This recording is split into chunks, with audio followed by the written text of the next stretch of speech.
it was a wonderful experience because not only you get to talk about your country, your cultural idea, your perspective about the economy, America, and the world, but it also gives you an opportunity to navigate in this international arena that definitely helped me in becoming who I am right now.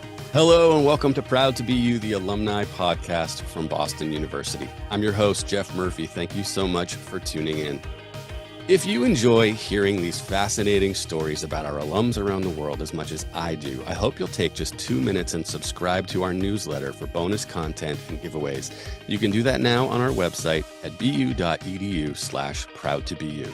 And speaking of BU Pride, coming up soon on April 3rd, 2024, BU will be celebrating the incredible impact of our community with the 10th anniversary of Giving Day. That's 10 years of supporting students, championing their teams, fueling discoveries, inspiring artists, building community, and investing in the future. Whatever reason you give to BU, there's never a better time than on Giving Day at givingday.bu.edu. My guest today is Marcelo García, an author, strategist, and former congressman in his native Mexico. Marcelo graduated from the Pardee School of Global Studies and went on to a fascinating career in media and politics before co-founding a new university, one focused on preparing public leaders with the skills and tools to thrive in the digital future. Proud to Be You showcases the journeys of some of Boston University's most interesting and accomplished alumni. Inspiring grads share the highs, the lows, and the challenges they've overcome along the way, from ComAv to innovative careers. No matter where your path takes you, be proud to be you. Marcelo, this is, I'm so glad that you've decided to take some time out of your day to chat with us. This is a little bit unusual for me in that I've actually had a chance to meet you in person, in real life. You were just on campus a week or two ago. Yes. And you haven't been on campus for a long, long time. Can you tell us a little bit about what brought you back? Well, thank you, Jeff, for having me in BU Connect. I'm so excited to share my story.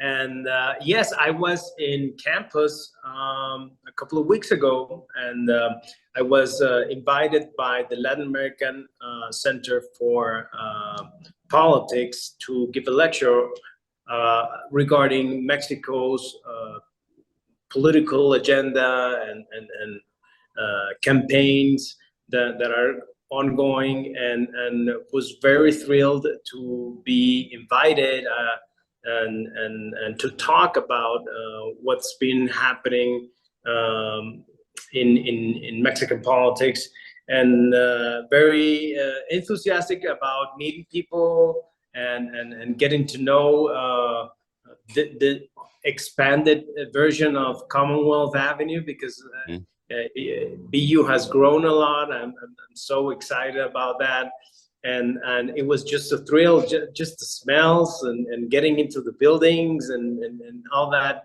funny feeling, which makes you all warm and toasty from the inside as an alumni. Yeah, right? I was curious to hear more about, you graduated in '96. It's so amazing. You studied international relations, and here you are coming back to be a keynote speaker talking about international affairs, et cetera, et cetera. But I know from having been here for so long, the campus is very different. What were your reactions to seeing some of the new buildings and all the other changes that have happened? Well, I was just thrilled. I mean, the computer and data science building, it was amazing. I met wonderful people that gave me the opportunity, thanks to Katie, who arranged all the necessary time slots and meetings and getting the dots together, and just amazed of how BU is at the forefront in not only developing new educational structures and classes for the new undergrads and graduates, and it's just quite different. I used to go to the College of Arts and Sciences building, which is a little bit old. It's very romantic, but I remember it's very classical style. And now you get into this new thriving building where hopes, dreams, knowledge, intuition, and all this you can breathe as you walk in the lobby, and just amazed by all the brain power and the different connections that we were able to do in one single visit, and the joy of sparking new ideas and getting into talking to people at different areas, from the global perspective and to international and to Latin America. I was just thrilled to be there, and very happy because I get to get a picture with you at the faculty meeting. Absolutely.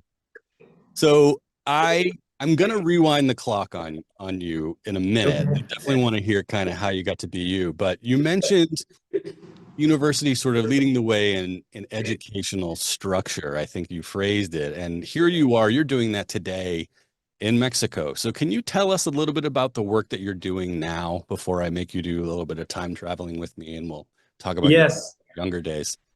Well, right now we are very thrilled because we have founded a online university called Academia de Política Digital, which is an online university that focused on closing the digital transformation gap, right? So the idea is to form new leaders and how to invest in them with digital knowledge, digital abilities, and how to transit from an analog perspective up to a digital one.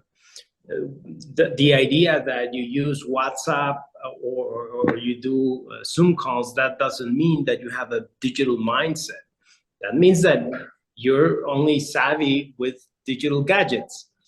But to excel in the new economy, the idea is to have methods, tools, teachers, and case studies that will bring you up to speed and create a new breed of leadership in Mexico. And that's our mission. And we are very excited because with this opportunity, we are engaging in a global expansion, touching base with different universities around the hemisphere, and it was really quite exciting to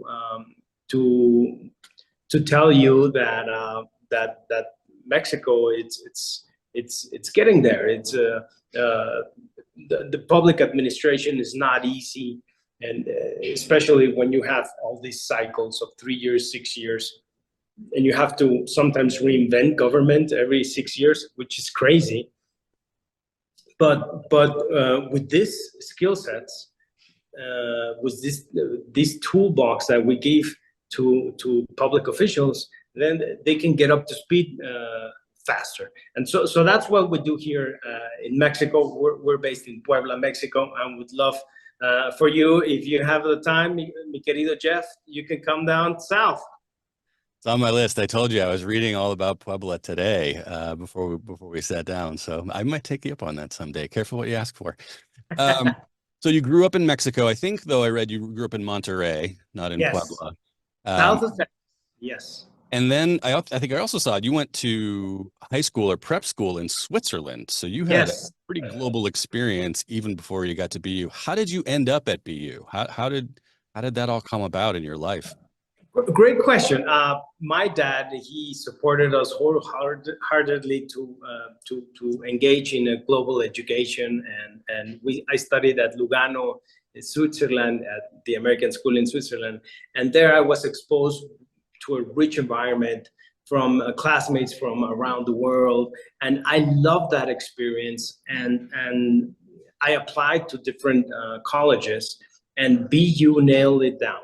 It had a very representative class from all over the world, a lot of international crowd, and that to have the same match and live the experience in a university that provides you with such an environment that thrilled me because I wanted more like that, and I guess that was the international factor that hooked me up to BU.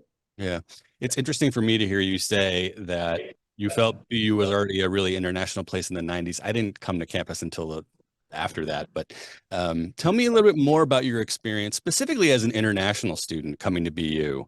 Did you find yourself getting homesick a lot, or did you just immediately dive in and become part of the community? I'd love to know more about sort of the student life side. Well, I was very lucky. I didn't get to live at Warren Towers.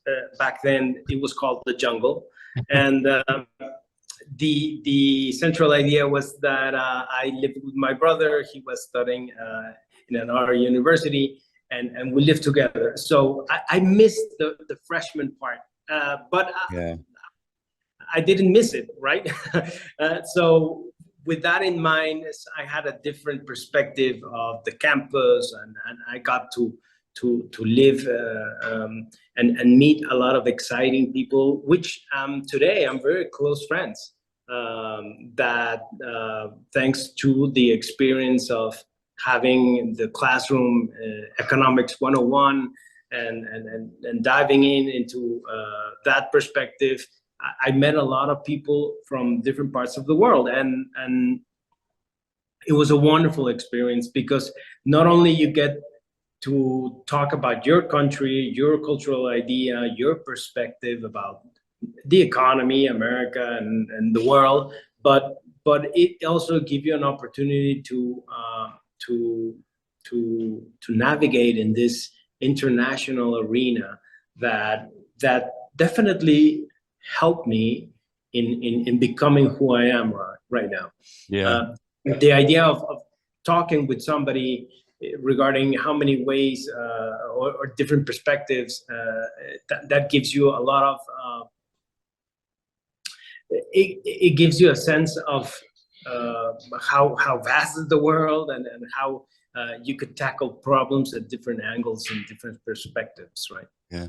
So you mentioned, I think specifically Econ 101, but I was wondering if there were other experiences, whether it be a class or a professor or even just like a campus mentor.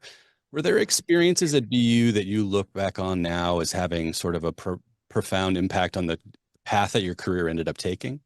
Yes, I mean, I could list a couple of them, but two are really great importance.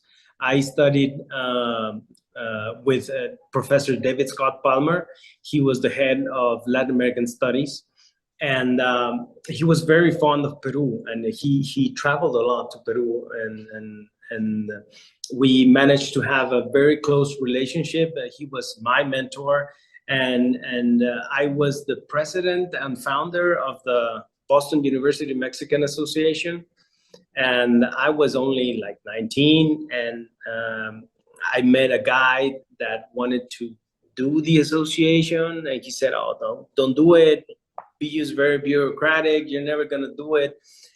And so I said, "Okay, I like the challenge," and so I did it. and that platform, we developed a community of Mexicans in Boston University. We were 162, I believe, at that time. There's a large number. And we started organizing ourselves and talking with Mexican associations from Harvard, from MIT, from different other universities. And we managed to bring together and participate a lot in a lot of events that took place with the council, and we specialized on bringing government officials to speak at Boston University, and that really hit the nail, because that's where I became I became aware that I love politics and I wanted to be a part of it, and having the international platform of BU and having the power of bringing government officials, which were governors, senators, and undersecretaries at the federal level, that was a big responsibility, right? 19-year-old talking to a governor and having him explain the vision of Mexico and touring and the university and connecting with other Mexican students. That gave me my social sass, right? So I knew I had it. I knew I love it. And that reaffirmed that how the international relations class and major connected the dots with what I wanted to do. Even though it was extracurricular, they didn't give me, there was no incentive for me to have that, but I love doing it and I really enjoy it. So yeah. That was one of my mentors that right now I understand that Professor Scott Palmer, he passed away. I was really sad and he really marked my student life, and he is a wonderful professor. Yeah. All right. So tell me a little bit about, you have this, sounds like you had a great experience at BU, which I'm thrilled to hear about. When you graduate, what is it that you see for yourself as a career? Like, what is it that you're hoping to accomplish? And I know pretty quickly after BU, you actually go on to get your first master's degree. So what made you decide to do that? Well, you're at the crossroads, right? Whether you dive into a job or go into specialize something. And at that time, I applied for an internship at the Massachusetts State House when Paul Cellucci and Governor William Weld were governor and lieutenant governor, respectively. And that gave me a wonderful experience of sensing American politics. So imagine 21-year-old guy, with a college degree and climbing those stairs and looking at the Golden Guild, dome and entering the hall and making yourself feel important. That was very powerful for me. And that really struck a chord in me because not only the experience of dealing with a high performance press team, which I was part of, and at the time I believe it was Robert Bliss, press secretary, and my interaction with all the team, the press team, was starting on the basics, just cutting newspapers, right? Articles, identifying articles, and trying to get those golden nuggets that are buried in the newspaper, and just receiving a well, job done.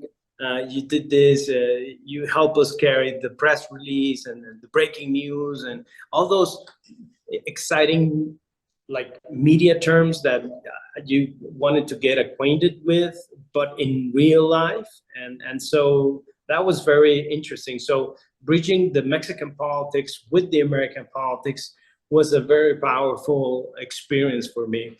And right after that, I decided to do the master's degree in political communication. So obviously at that time, sometimes you don't know what's going to happen up front, but I managed to get the course right, and that was, believe me, at that time that was very hectic for me. Right now I can say it in a different tone, and it was it all worked out really nice. But it's that part of you that you need to believe in yourself, and you don't need to depend on somebody else's compass. You need to create your own road. You need to create your own path, and not rely on somebody else's dreams, right? This April, join Boston University for Global Days of Service, a month of volunteer opportunities bringing alumni together to make a difference in our local communities across the globe. Join a volunteer group or start your own project at bu.edu/Global Days of Service. So not too long, you finish your master's at Emerson, and then not too long after that, you're back in Mexico, right? So that becomes your path. You've decided you're going to make a difference in your home country. Tell us a little bit about the next couple of years of your life. I know that you worked quite a bit in the intersection of government and communications, right? So you did have some like broadcasting experience around radio, Yes. TV. Then you also go on to do, I think, some consulting work. So you summarize all of that for me. And when you look back on that now, I'm curious to know what your sort of takeaways were from those early jobs after finishing your master's degree. Well, the stepping stones, right? It was a process in the evolution and the experience of working on a television network, a public, building it from zero up to creating the brand, the content, and recruiting the talent, cherry picking the talent. That was a very wonderful experience because you understand how the media works, what's behind, a program, a television program or a radio program, and if you've done it, then once you cross the other side and become a public servant or a congressman, you know exactly how to deal with it. You know exactly what are the pain points and where to step down and where to rise up. So that was a very interesting idea of working at the television because it gave me a broad perspective of the media landscape. And from there on, politics was always in my veins, and the idea for creating a better world stuck in my agenda, and I've had some quite exciting times, dear Jeff. So forgive my ignorance, but at some point you decide you're going to go all in on the political side, and you actually run for Congress. It's not an appointed position in Mexico, right? It's similar to the US where there's an election and you decide you're going to run for this vacant congressional seat.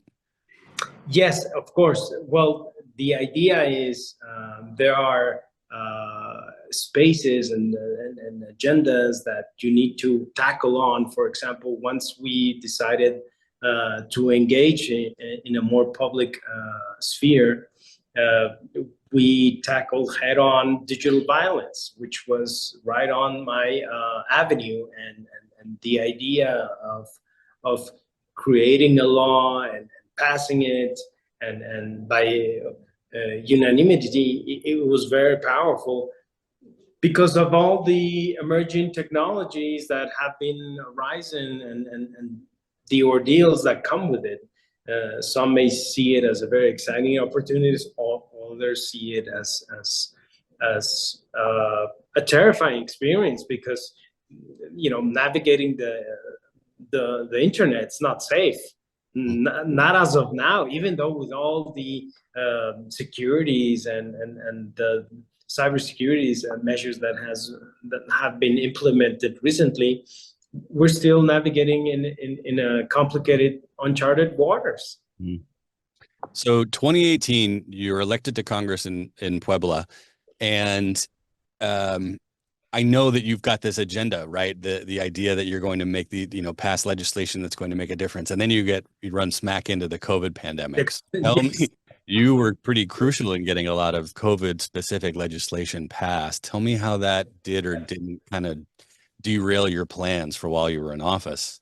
Well, actually, you needed to adapt, right? So you had your Congress agenda, a very forward-thinking same-sex marriage, trying to pass bills on the right to the city, which wasn't approved at that time in Puebla. So we're talking about groundbreaking initiatives. Yeah.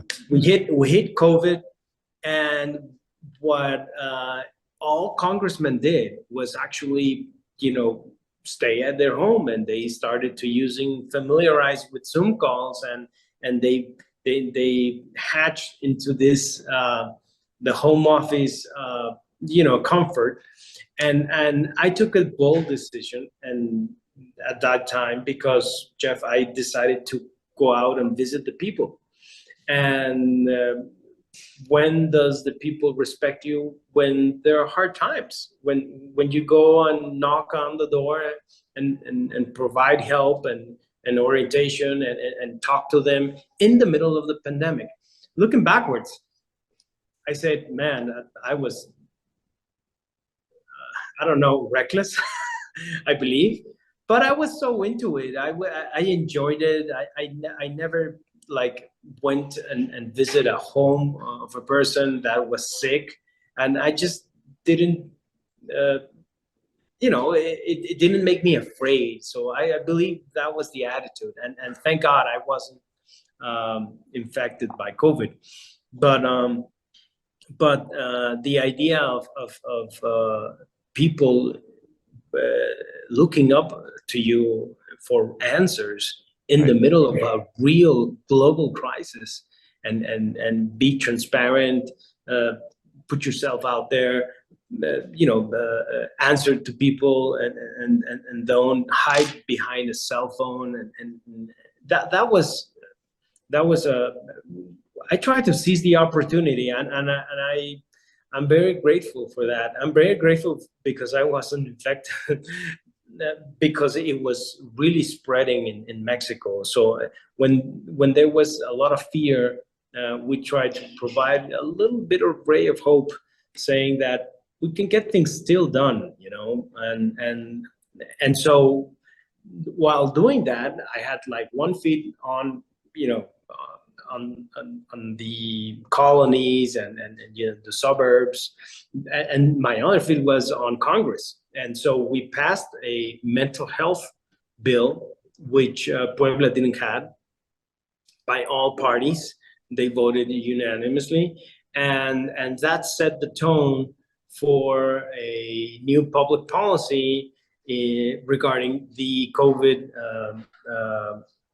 emergency.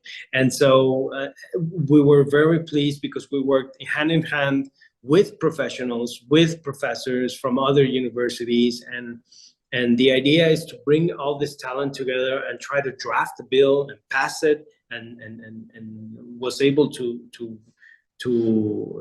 make it, a legislation. It was fantastic. It was a wonderful experience, and now I'm back at the classroom, now back at the school, and try to provide light to all these conundrums that technology gives us. The emerging technologies conundrums, right? So it's interesting. We didn't even touch on this, but along the way, you've written 2 books, and one of them was, I believe, titled Movimiento Digital or Digital, where you working on my pronunciation still. Good, doing a good job. Thank you. The first time I'd seen this concept of a digital citizen, and I'm curious to know what that means to you as you've set up this now school to help educate leaders as we continue to head into this digital age. So when you hear that term digital citizen, what does that mean to you? And how does that affect sort of like the whole point of Academia Política Digital? Yes, well, the fact is that time changes, right? And new fads are coming, new technologies are coming, and citizens have now new responsibilities. 30 years ago, here in Mexico, we used to watch one TV channel, 2 at the most, and what the TV said, it was religion, right? We didn't discredit it, we believed it, and now with all this plethora of media that's crazy going out there, so all these options that we have, the media are fragmented now, and how to unearth knowledge and distinguish it from information is a real challenge. So what we believe is that you need to update yourself. You need to acquire digital skill sets that will help you understand and navigate that uncharted waters for Mexico. Not talking about the U.S. or its thriving economy. No, but the reality here in Mexico City and 31 states, it's very complex. And so that challenge made us aware that citizens need new responsibilities. Now, the youngsters, they need to fact check. And back in the old days, we didn't do that. It was not our job. It was not our responsibility. And now they have to acquire this talent, and they need to they need to use it and try to put a question mark in everything that comes, every post or every comment that comes around in a digital platform, because all these digital media, they're not news organizations. They're just a fan that turns on and it spills a lot of info. And so the challenge is how to distinguish what info is good and what info is bad. And so that's making it very simple and blunt, but it's a huge challenge, because the people with experience, high government officials, they cannot unravel a fake news. And the young new crowd, even though they're very savvy with the digital skills, because they were born with it, they don't have the experience or the mindset to dissect a fake news. So whether you're a young group or you're an experienced group, both of them, they lack of this feeling of how to identify, stop, and mitigate the fake news. So those are some of the challenges that the new digital citizens need to address. But also, the idea is, how can we empower citizens by creating a digital movement, like a grassroots movement, but based on digital platforms, and try to speak truthfully about it, right? I think that's the crux of the problem. Yeah, it's so interesting. I mean, I'm constantly mentioning the fact on this podcast that I've got 2 young kids at home, and I just love the idea. I hadn't heard it coined in that way, but being a digital citizen and what the new responsibilities are for citizens. And so I'm going to have to read a little bit more about some of your work. I'm curious, at the beginning of this, we talked about how you were just on campus after not having been here for a pretty long time. I don't want to put myself in your shoes, but I have to imagine as you were walking up and down campus, you might have been thinking about, your 1990s experience as a BU student.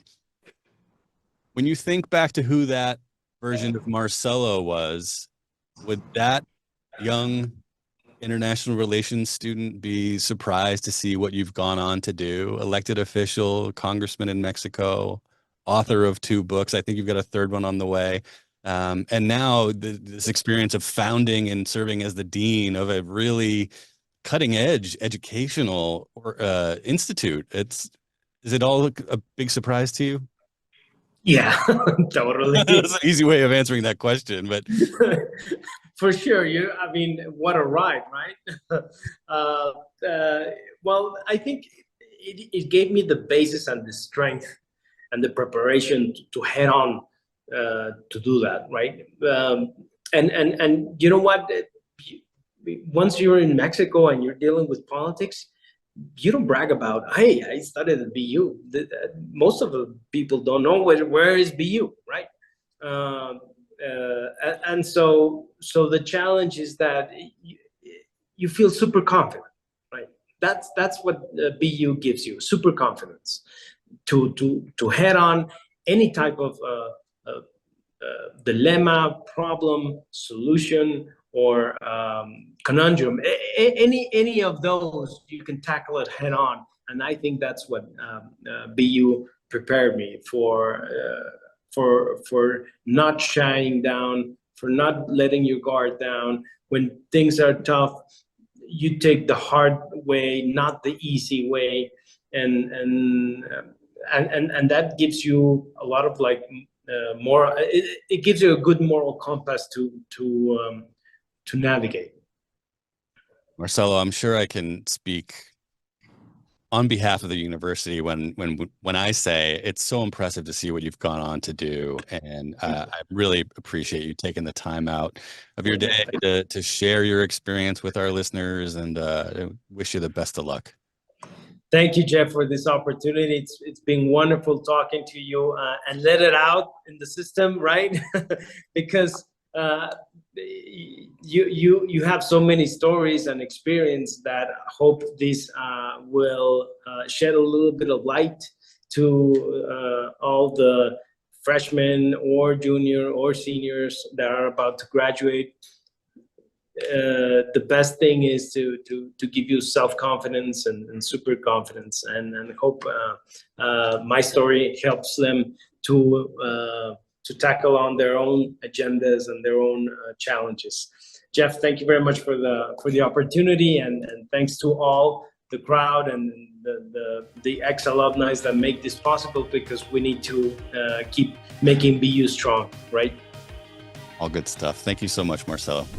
Thanks again to Marcelo for joining me on the podcast and for his lifelong work fighting disinformation and helping usher in a new wave of digital citizens.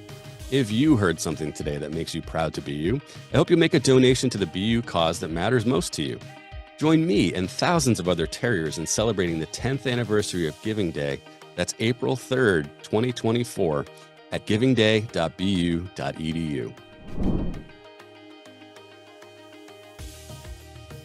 Thanks for listening to Proud to Be You. If you enjoyed this episode, please be sure to subscribe, rate, and review our podcast on YouTube, Apple Podcasts, Spotify, or wherever you find your episodes. The Proud to Be You podcast is produced by Boston University and our partners 5 Tool Productions, a BU alumni-owned, Boston-based company specializing in video production, live streaming, and content marketing. Our theme from artist.io is Think About Lights by Ben Fox. All additional media in this episode has been shared by our guest. To learn more about Proud to Be You, visit bu.edu/proud to be you.